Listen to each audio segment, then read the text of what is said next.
like a sore and then run? Does it stink like rotten meat, or crust and sugar over it like a syrupy sweet? Maybe it just sags like a heavy load. Or does it explode?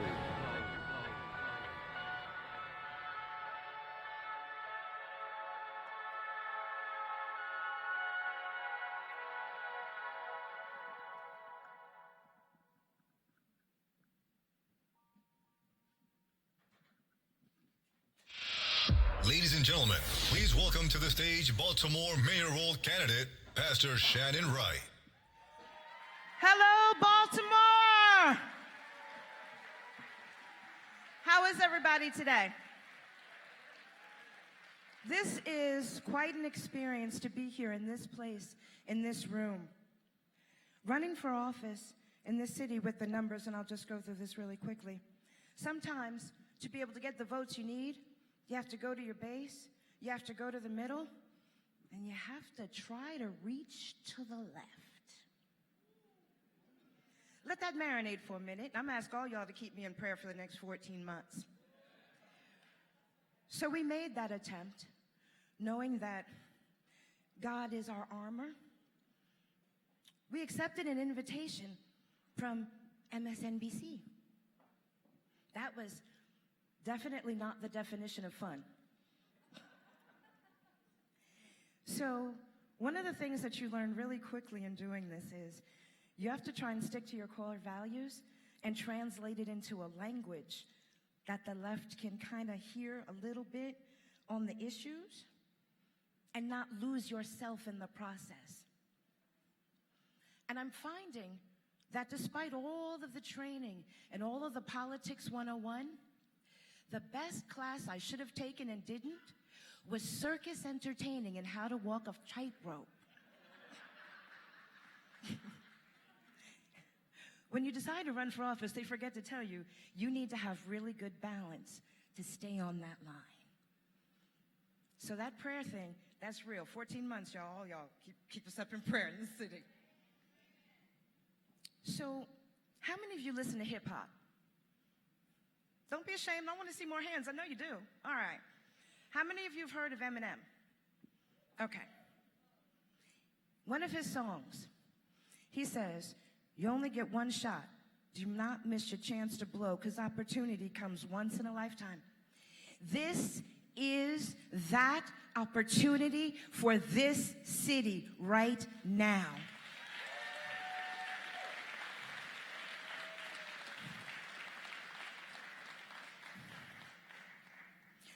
We have to send a clear message to the current leadership of this city that our state of public education is not okay. We have to send a message that crime, and specifically the homicide rate in this city, is not okay.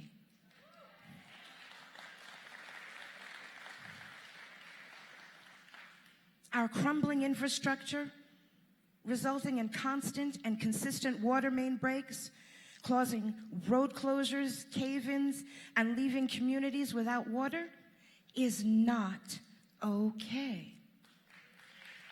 Now, let me clarify that. If we didn't pay taxes to pay the bill to fix those things, it would be okay. Because if you don't pay for it, you don't have a right to have an expectation. But when you pay taxes to fix these things, and when you drive from one side to the other, you get to count how many times you lose a hubcap, blow out a tire, or bend your axle if it's a really big pothole. That's not okay.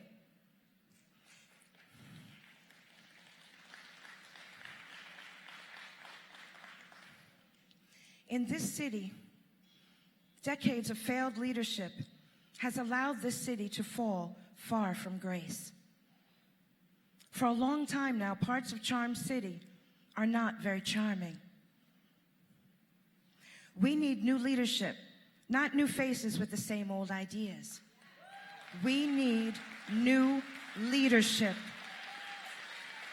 with new ideas that are tried and true and we know work.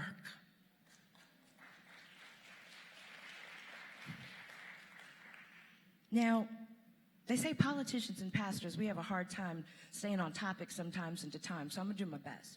So follow me on this for a minute. In 2016, I ran for office in this city. Now, to go back a little beyond that, my husband and I, who's in here somewhere, oh, he's the cute guy over there with the camera. Hi, honey. We were living in New Jersey. So, as many of you will hear, they like to use that word carpetbagger to describe me, and it's okay. I'm good.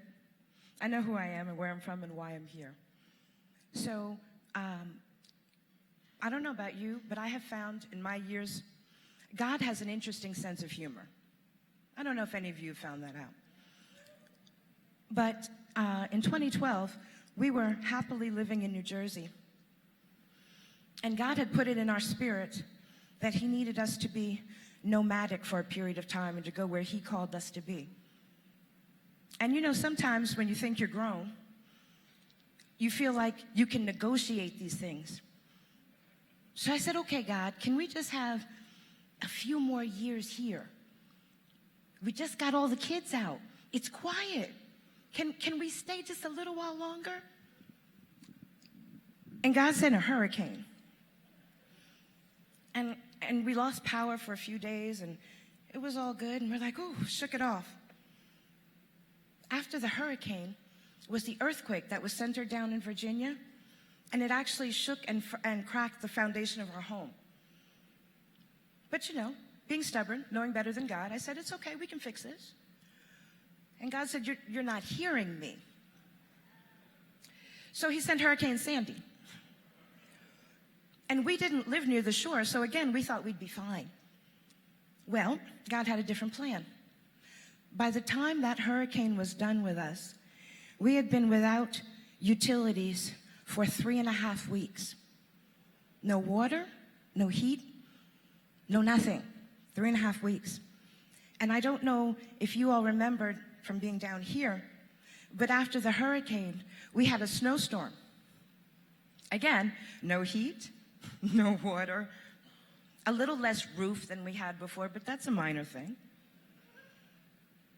Everything we had in our 6-bedroom, 5-bathroom home, where we raised our 4 children and took care of my mother and my grandmother, fit in 3 pods. That's it. Mementos, pictures, all that, gone.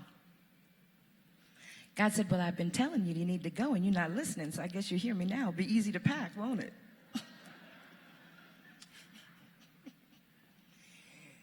My sister, who is one of my best friends, lives here in Baltimore. And she said, well, why don't you just come stay with us for a little while and regroup?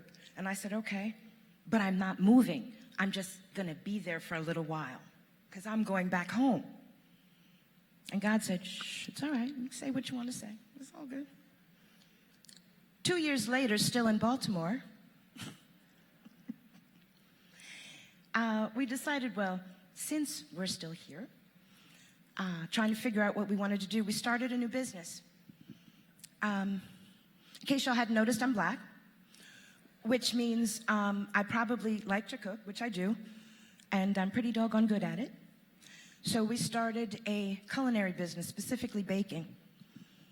And we were the first minority gourmet baking entity that had a regional contract with 7-Eleven.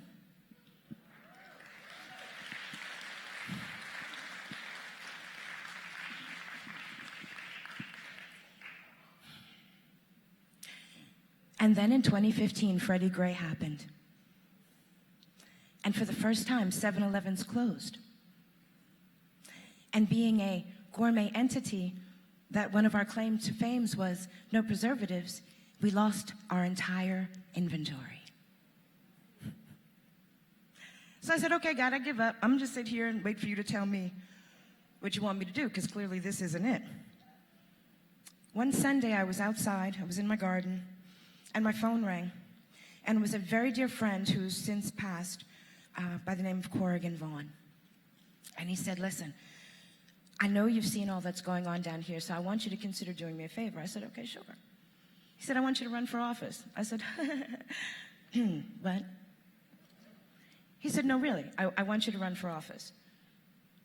And I said, okay.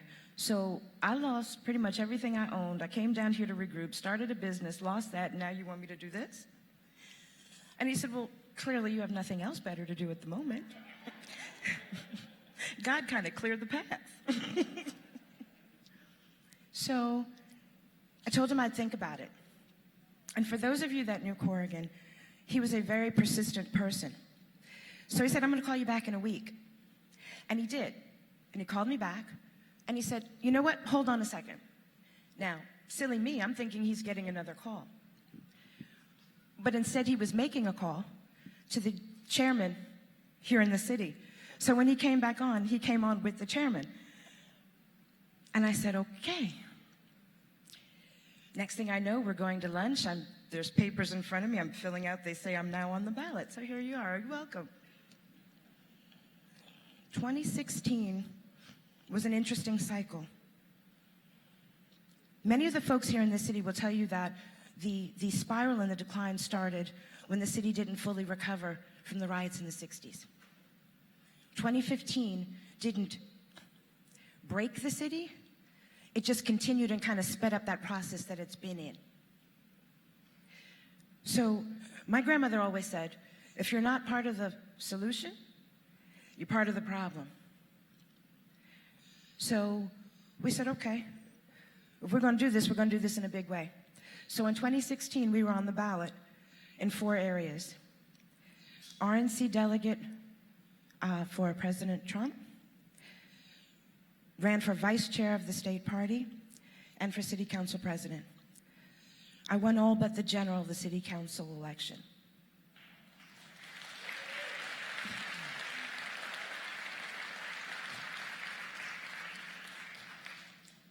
I share that story with you, not so much because of me, but because of what determination can do.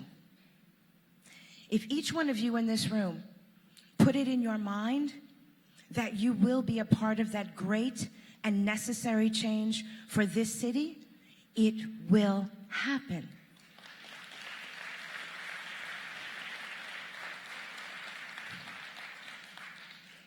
And the important thing is, and I'm real clear on this, it won't happen because of what I do. It'll happen because of what he does. And what you all stand in one accord with him.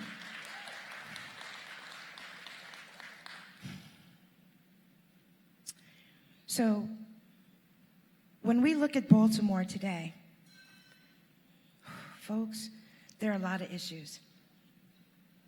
And I don't have enough time left to list them all. But I can tell you this, a phrase my grandmother used to say, what you do in the dark comes out in the light. And our president, God love him, has shine a light bright enough that you need sunglasses on the inside.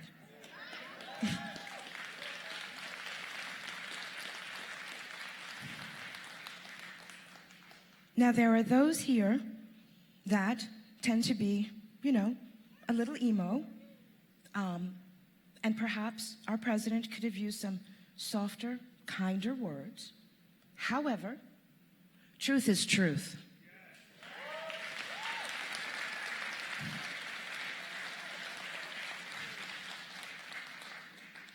And all of what he said regarding this city is true.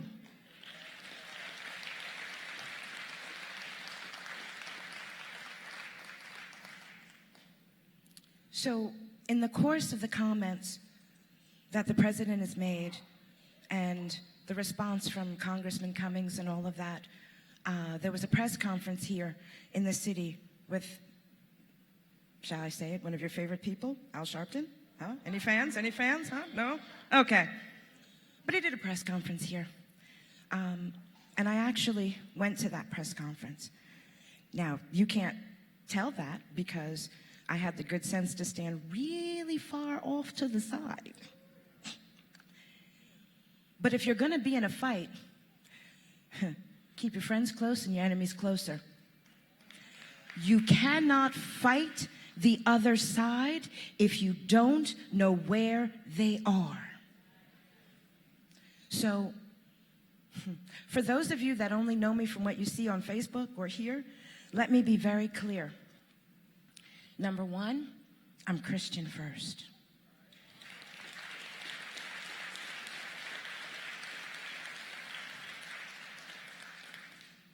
I am black, and I am on this side of the spectrum. Now, another key factor, my husband and I homeschooled our kids, and we made sure they each spoke multiple languages. We homeschooled all four through high school. And I gotta tell you, when you spend all day and night with your kids and you live with them, boy, does it strengthen your faith. But one of the things that we were really determined was they needed to speak more than one language, at least two and preferably three.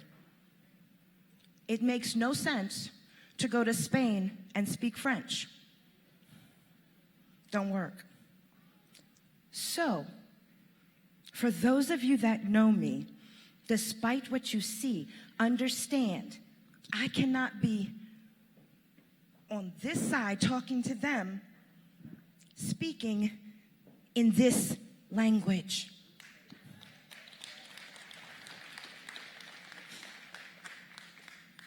I have to hold on to my values and my ideals and translate them into a language that will resonate over there. But I am still way over there.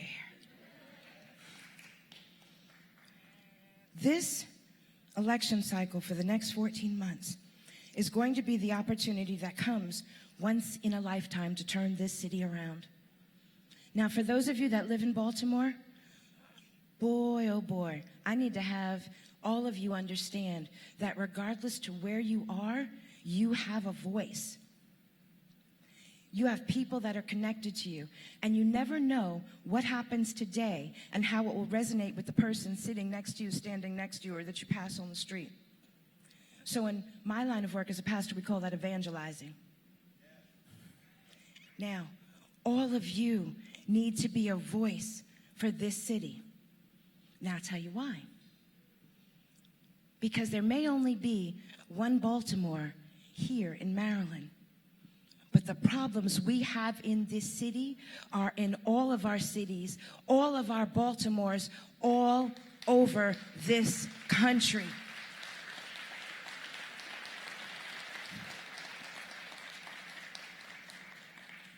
And if we can work together to make that difference here, we can inspire hope, faith, and courage to make those changes in all of our cities across this country.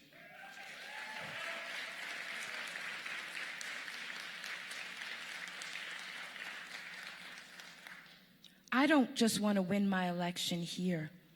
I want to inspire someone to put their name on the ballot on the south side of Chicago, in South LA, down in Atlanta.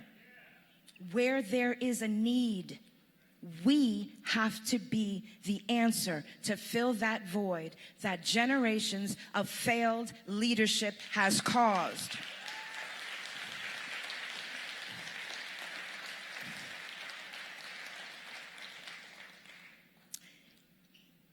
I have a time limit, and I forgot to look at my watch when I started, so I'm hoping someone will tell me when to stop.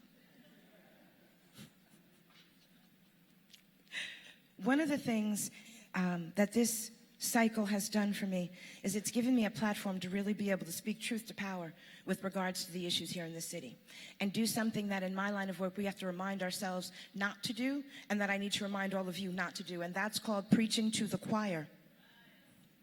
This room is the choir. This is rehearsal. Service is out there.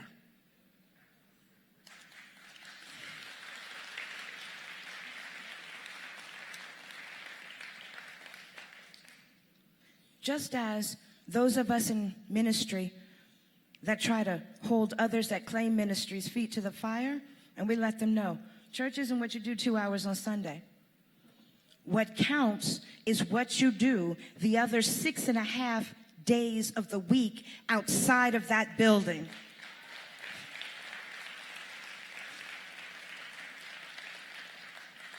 And I must say, it does not escape me, and I'm sure it doesn't escape anyone in this room, that if we had preachers that preached according to the book that they claimed to study, and teachers that taught according to a curriculum that made sense, and dare I say it, parents that understood how to parent, we would not be here today.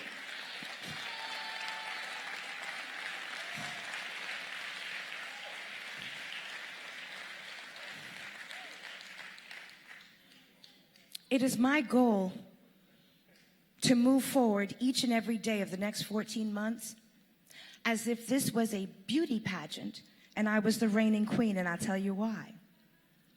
When you enter a pageant, you have a year, and your year, you're supposed to be talking about your platform. You're supposed to be out there stumping for whatever your issue is. Now, as I said, there's a long list of issues here in the city. But the key central issue is change that makes sense for this city and all of our cities.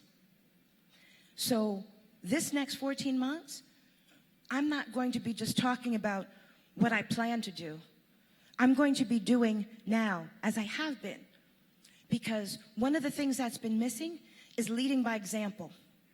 I can tell you anything I want. I could tell you that you sitting right here, by the time you hit that door, you're going to have wings and a tail and be able to fly home. But that doesn't make it so. What does is work and dedication and focus. And that's what I intend to be about. My poor husband, who doesn't get a home-cooked meal very often these days, that's what he's going to be about. And that's what all of you need to be about. Because together, not one person can change the city. Because the reality is, if I win, all of city council is still over there. Okay, I like that. Thank you. Thank you for the correction. All of city council is still over there. All of the leadership, current leadership that represents the city and the state is still over there. So one person winning is not the answer. It's all of us staying in the fight regardless of the election cycle to hold whoever is elected accountable and hold their feet to the fire and make sure they understand we are not asleep.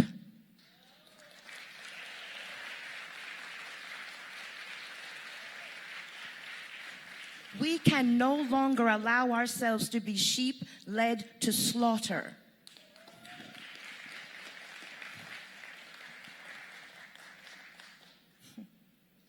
There have been a whole bunch of challenges so far in this cycle, and I suspect that there will be a whole bunch more. But you know what? My mother-in-law says, in a very Jamaican accent, so I'm going to translate that a little bit, what doesn't kill you makes you stronger. So I'm pretty doggone strong right now. And so are all of you, because you're here. Despite what the mainstream media says, you're here. Despite what may be comfortable at your job or at your school, you are here, and you are here. And despite being in seats right now, you all stand for something.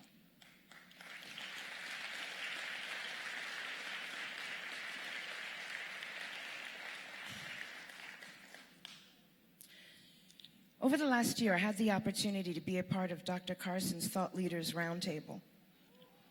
And we talked about ideas and ways and things that were already in place, being able to use them and maximize them to be able to actually make a positive change in the cities. There are lots of parts and pieces that Dr. Carson has made sure are in place. And we're going to work to bring that to light. This past week, many folks didn't think our president would actually come to Baltimore, but he did.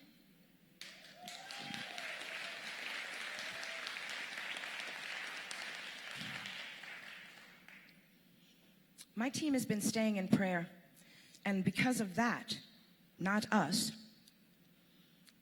President Trump spoke at that retreat Thursday. Friday morning, I was their breakfast speaker. Friday afternoon, I was invited to stay to hear Vice President Pence. And after that, we actually had a conversation about this city and about the things that need to happen. Now,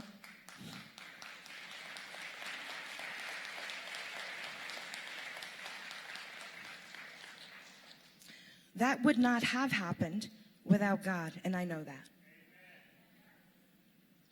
He orders my steps. So when you see me and you think I'm going this way and I should be going that way, understand I'm listening to him. And it may look convoluted, but if he says it, I'm going to do it. Because I've seen what happens when you don't. To that end, we've decided that it's time to fill the shoes that are set out there on that mantle and that table to be able to take this city in the correct direction. So we have put together, and when I say we, there's a group of us working on this. We are actually reaching out to President Trump, Vice President Pence, and Governor Hogan, and asking them to declare Baltimore City a state of emergency.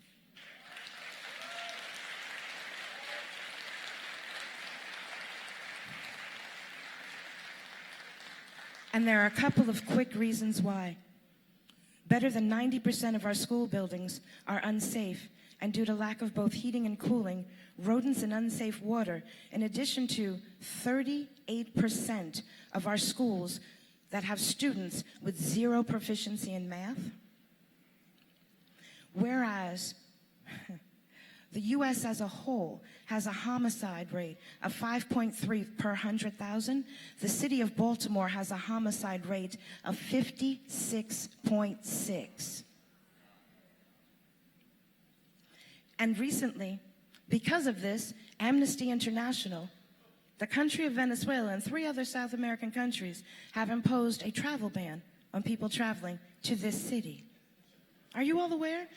I kid you not, Google it. Amnesty International has issued a travel ban to the city of Baltimore. We cannot let that stand. And whereas now in this city, there are so many food deserts that the city is no longer tracking food deserts and is calling it what they're saying, food challenged priority areas, and has declared that 1 in 4 residents in the city of Baltimore is food challenged. Now, when you get up in the morning, they tell you the first and most important meal of the day is breakfast. So then you send your kids off to school and expect them to have a safe day and actually learn something. In this city, with so many things being out of kilter, let's just say, to put it nicely, it is very difficult for people to go to school, for children to go to school and hope to have an education. Now, we won't even talk about the curriculum and Common Core. We won't do that. But if you're in the building, you're still not getting what you need to be getting from that building. So we are asking for a joint state of emergency. I had the opportunity to speak to some folks in the National Guard recently, and they said that when they're deployed, when they were active military and deployed overseas, they do what they call a block plan, to actually not try and fit squares and circles and circles and squares, but to actually make a plan for the different blocks and communities and neighborhoods, to not just put a cute Band-Aid on stuff, but to actually fix it. We need to hold our leadership accountable to fix the problems. No more Band-Aids.